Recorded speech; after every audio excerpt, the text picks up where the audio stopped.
Okay, guys, JC here to give my review on episode 3 for the third season of The Walking Dead. And whoa, whoa, the governor is crazy. This guy, the governor, I'm like, there's something about this guy. From the moment he came on screen, I'm like, there's something about this guy. I could sense it from the way he he came onto the screen. I could sense that there was something about this guy, and lo and behold, wow. I mean, The Walking Dead has not disappointed me yet. Like, we're in the third episode, and each episode seems to be more interesting and more intriguing than the last one. This episode was not a disappointment at all. Not at all. Very enjoyable episode, man.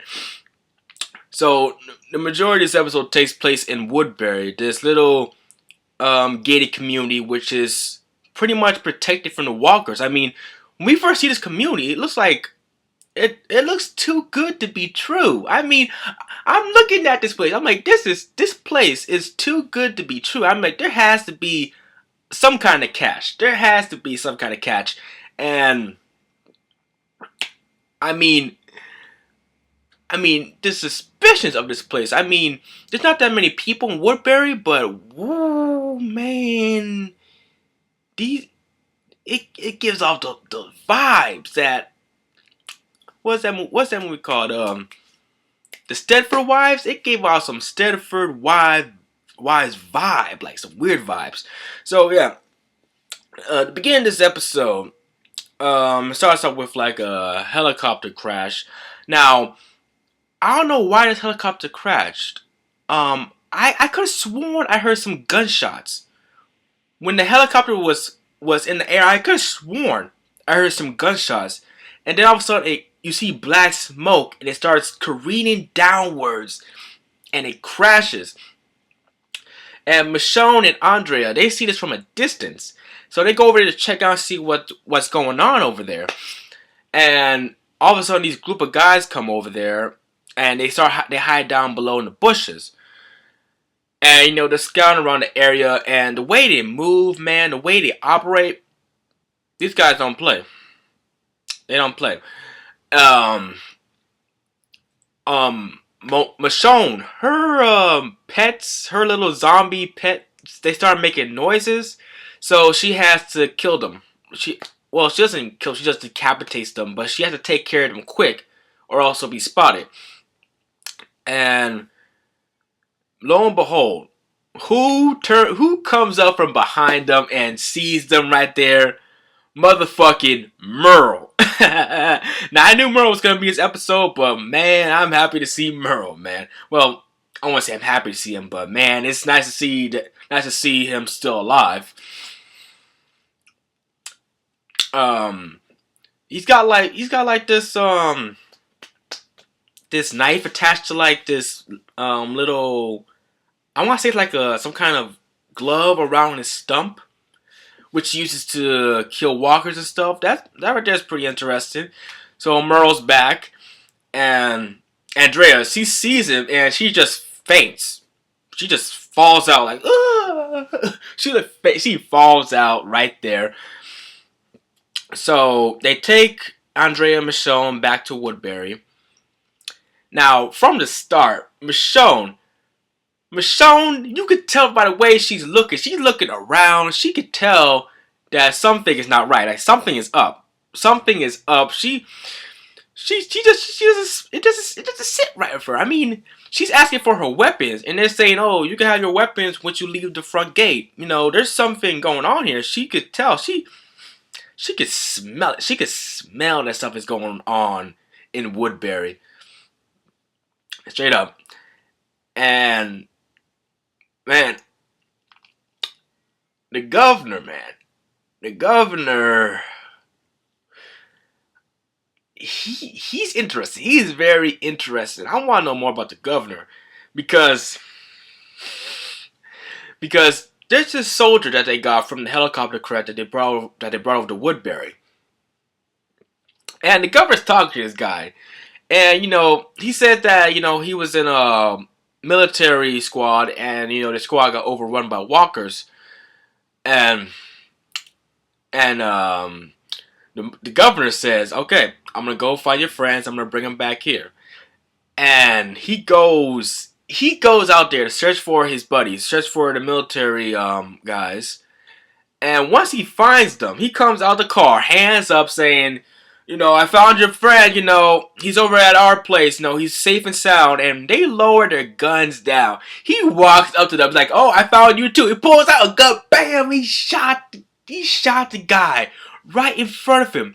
And all of a sudden, all of his men who are planted around the area, they just start firing. They start shooting these guys. I'm like, what? I'm like, what's going on?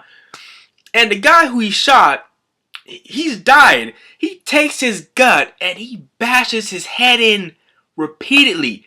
And the way he does it, the look on his face is it's like he's insane. This guy is insane. Now I'm thinking, why would they kill these guys like this? And I think, and it popped to my head, wait, are they killing them for the weapons? I think that's why he's killing them, for the weapons. Because I think I remember him mentioning before that, no, actually Andrea mentioned this before. She mentioned that, man, these guys sure have a lot of heavy ammunition.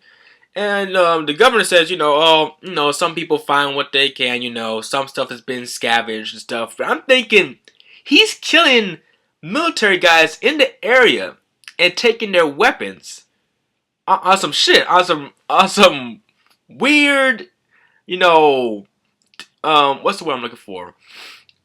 Army shit, like some weird army, shit going on right here. And that's not even the weirdest part. The weirdest part, at the end of the episode, the governor, he's getting out of bed. He just had sex with some random chick. There's some naked chick in his bed, so he just got some. So he goes into this room. He takes his key off. He opens the door. He goes inside the room. He sits down, turns on a light.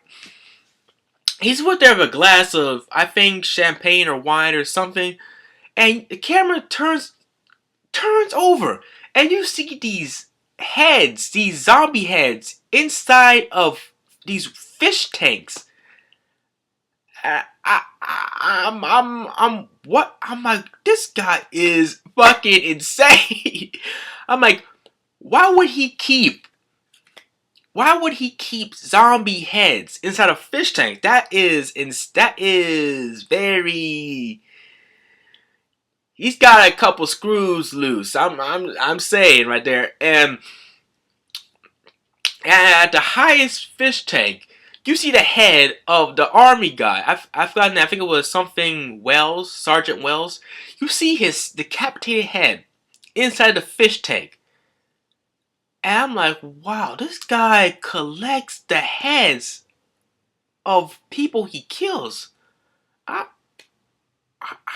was dumbfounded. I'm like, okay, man, I want to see the next episode. I mean, this cliffhanger ended. I'm like, I want to see the next episode because the governor, this motherfucker, this motherfucker here,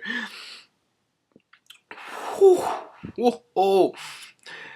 he is interesting. So overall, man, each episode of Walking Dead just keeps getting better and better and better, man. Man, the governor. There's also this one scene where the governor is talking to like the scientist guy. They got the heads of Michonne's pets inside this room, which I think is hidden somewhere in Woodbury. And we learn more about the zombies. We learn that if you take away their ability to eat, they start to lose interest in eating at all. And after that, they start to starve. But they starve much slower than the average person. So that right there is pretty important. That right there is interesting when it comes to zombies. Because I'm wondering, if they can see, hear, and smell, they must they must also, you know, have some other biological, you know, things going on with them also. So that right there is also interesting. So this episode, fucking amazing. 10 out of 10. The governor, I want to see more of the governor. The governor, he looks like he's going to be a very good antagonist for this season. So let's see what happens with that, man. Let's come on, bring on the next episode. Bring on the next episode. I want to see the governor go in. So, okay. Alright, this has been MasterKingJC. Keep on keeping on. I'll catch you guys again next time. So, comment, rate, subscribe if you feel like it. Walking Dead Season 3 is amazing. Peace.